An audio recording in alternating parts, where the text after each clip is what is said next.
What's up, everybody? It's Sean and Toby doing our show. We've got a special guest today. Ollie Summers from Infamous Wrestling's joining us. We're here to talk with him about the upcoming show that Infamous is putting on this April 9th at Come and Take It Live. And basically just, going to discuss the ins and outs of his career and anything else he wants to talk with us about on our record review show. So thanks for joining us, Ollie. Yeah, thanks for having me. This is fun. Yeah, thank you.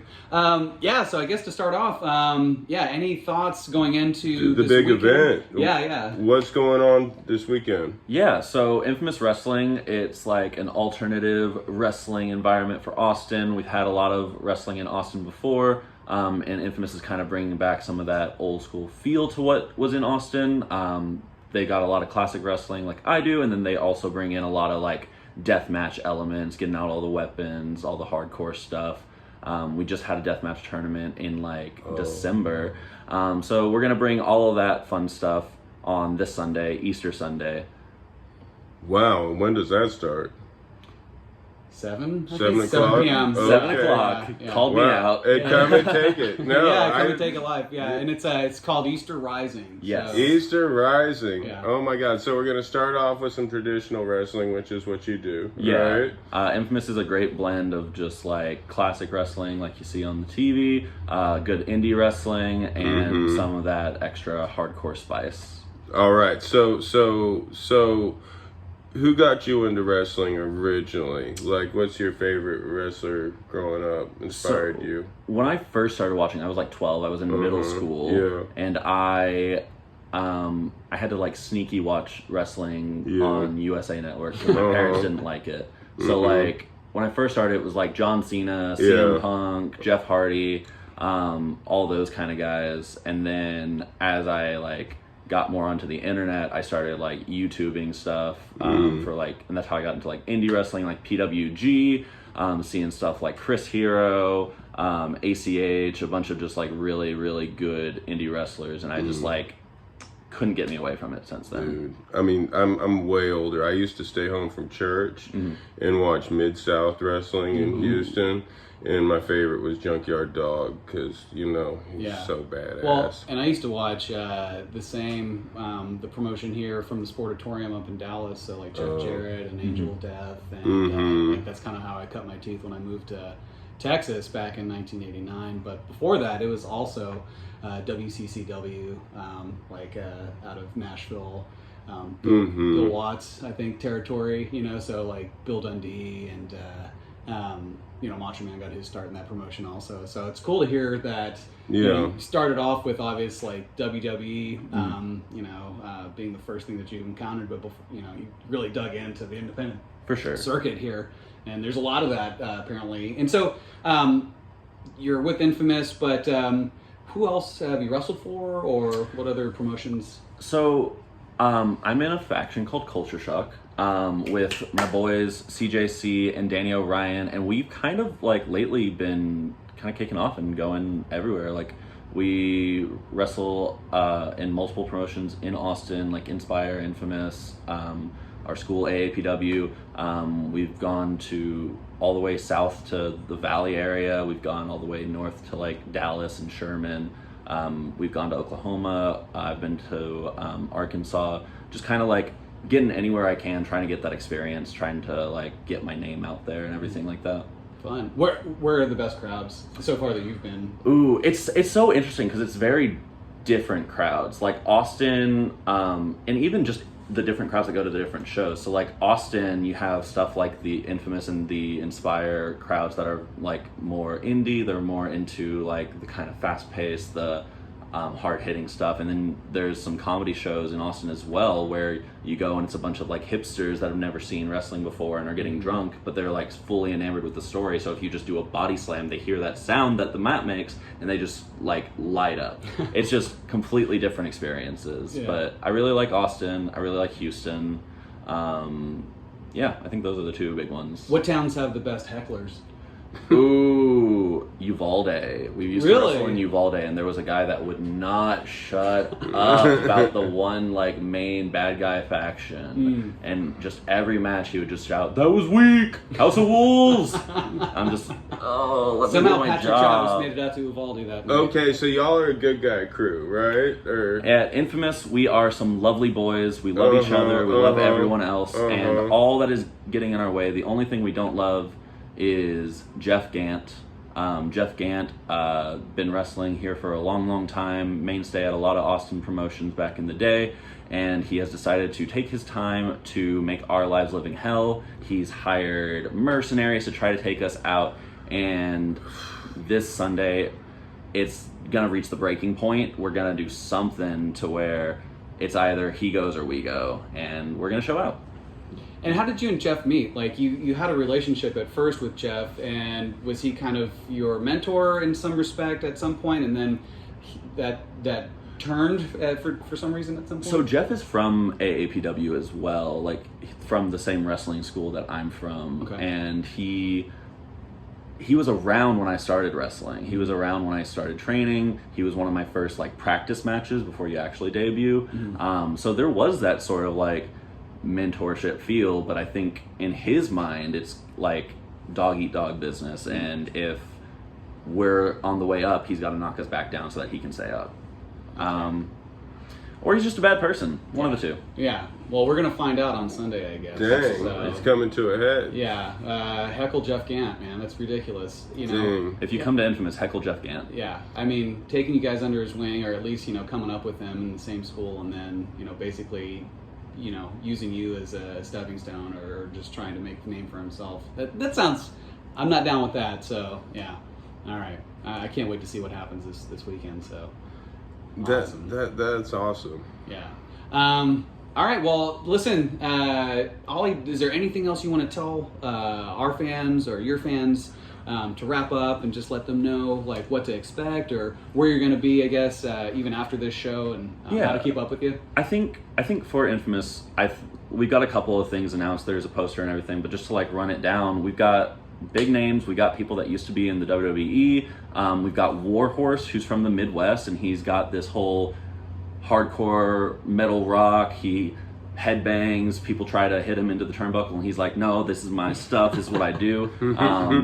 That's going to be a big thing. We got a lot of people from the Midwest that trained at AAPW back in the day coming down. We've got Aaron Mercer and Teflon John, who at our deathmatch show, Teflon John attacked Aaron Mercer, so that's already coming to a head. And these are some of the more hardcore matches, right? Not necessarily, but it's definitely things that are going to get very violent, very wild. Wouldn't be surprised to see some blood. Wouldn't be surprised to see a lot of bodies on the floor.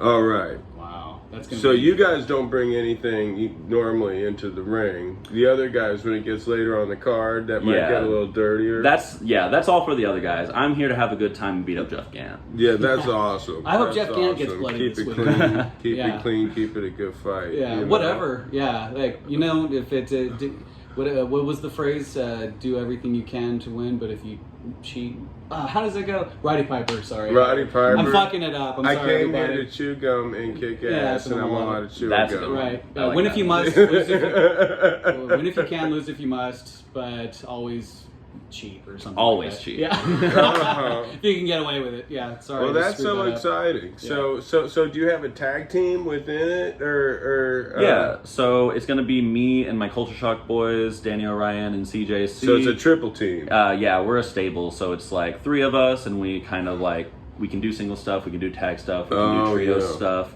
I believe this Sunday we're going to be doing some trio stuff. Nice. Trying to really officially make it onto the Infamous roster. Rad. That's so That's gonna be so awesome. fun. That's really exciting. I saw in the flyer, and I don't, I know it's not 100% official, but there's a guy named Stud Stash.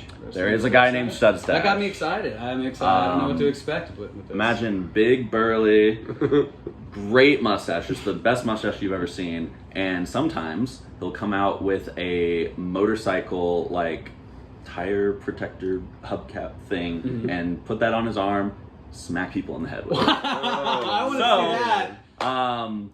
that's something great to expect. Y'all were talking about the like territory wrestling back in the day. We got Jay Serious, just huge callback to old school wrestling. Nice. The world's finest wrestler, he likes to call himself. Wrestling against Vert Vixen, who's a great girl who's really popping off. She was just in Cali for WrestleMania weekend, working some of the shows over there. She's about to go to Japan for Tokyo Joshi Pro Wrestling. Oh, amazing. Just the amount of talent that we have on this card is just, after my match, I'm just going to be like peeking out the curtain, just like what are these people gonna do? Wow, Well, that's super so exciting. Oh my I can't gosh. wait to see that. Yeah, I wish it was tonight. Fuck. So you wrestled at Samstown Point recently? Yes. How did that match go? It went, I mean, I didn't win, so it didn't go ideally, but it was all right. It was for AAPW. We did a like South by Associated show, trying to get that kind of new crowd in. It was a really great experience. A lot of people came out. A lot of people that weren't wrestling fans that hopefully we hooked in. I was the first match, so I like to be first match a lot because I like to be the first thing people see and be the thing that keeps people there, and to say, okay, I'm going to watch this whole show. So put on the best show I could. I had heard y'all hadn't heard this, but like some wrestling spontaneously broke out in the crowd after the show. Like, that can only happen if the people that are watching the show are, feel that enthused and excited enough They from must the have had actual a good time. event. Yeah, It's contagious. And if they have enough alcohol, probably. Yeah. There was That probably has a lot to do with there it. was Big a factor. lot of alcohol A big involved. factor. I know for sure. Yeah. Yeah. Yeah. Well, I don't want to see too much Shout out fan to y'all. Yeah. participation in wrestling. I'm No, here I to keep see, it in the ring. I'm here to see Yeah. the professionals. Well, the professionals can take it out Let of the the ring. pros do it. Yeah. Let the pros do it. I'm gonna stay with the pups on the porch, right? Let the big dogs walk the yard, right? Exactly. I just want to see The young people. guy. I don't get. I spent $5,000 on my teeth recently. I have no business getting hit with a, side of a motorcycle or whatever. Right. Yeah. I agree. Dude. Protect the money. And I think the other really cool thing, like as a music podcast like y'all are, I think us, because we were at the Black Feather Vintage Work for a while, and that was a really cool vibe, but like going to these like music venues for these wrestling shows, it feels very cohesive, I think wrestling's very punk rock, it's very DIY, it's very much like, hey guys, get here. We don't have a crew to set up the ring for us. We set up the ring. We do everything. We put our bodies out there, and we're on the road. We're doing the best that we can just to try to get our names out there. And I think that kind of really flies with the whole like local music scene. And so I think that going somewhere like Come and Take It, it's going to be a really good vibe. It's going to be really awesome to experience. Absolutely. I think at least 70% of my friends from the music scene, which is 100% of my friends, but at least 70% of them are hip to wrestling, or at least grew up with it, and can speak to old school Texas wrestling and old promotions that they still can speak about, But yeah, I'm super excited. Besides Come and Take It, what are some other venues around Austin that you guys have set up? So Inspire started running at Empire Control Room Oh, recently. cool. That's also a really cool vibe. It feels like our backstage area is on the stage, so we're just like near all the amps, and it really brings me back to those days of like being a local music scene kid and like driving up to Austin to go to like Dirty Dog Bar and watch a bunch of local metal bands and stuff like that. Yes. So it's just like there's that.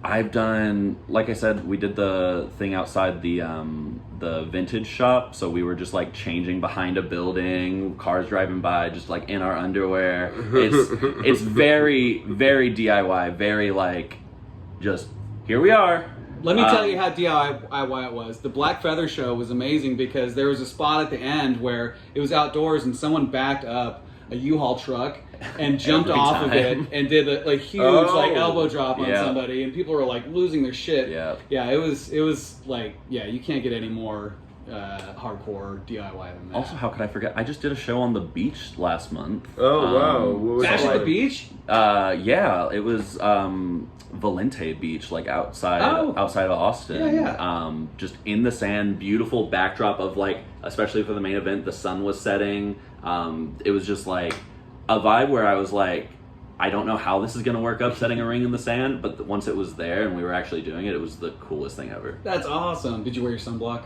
I did not. Wow. As a very pasty white boy, I just kind of go with the flow. And you risked bursting into flames in the middle of a match. I mean, that would probably get my opponents to not beat me up. Well, it's hard to like slip out of some holds, I'm sure. Yeah, the ref would have probably wiped it off. Not having that. Unfair advantage. Yeah, unfair advantage. Too much sunblock. All right, well, man, thanks so much. You're your first interview, and I can't think of anything cooler. Yeah, I mean, this has been amazing. We just talk to each other. We don't really have other friends. You know? Maybe we might have to change the format. Maybe we'll have to do this again. It feels right. But no, I can't wait. I'm totally gonna go check it out. Yeah. So this Sunday, Easter Rising, come and take it live, 7 p.m. Check out our boy Ollie Summers. He'll be there in full effect with your crew. The Culture Shock. The Culture Shock. Yeah. Awesome. All right. Well, thanks for watching, guys. Hopefully we'll have Ollie on again at some point, but be sure to come out Sunday. Come and take it live. Thank y'all. Right. Thank you.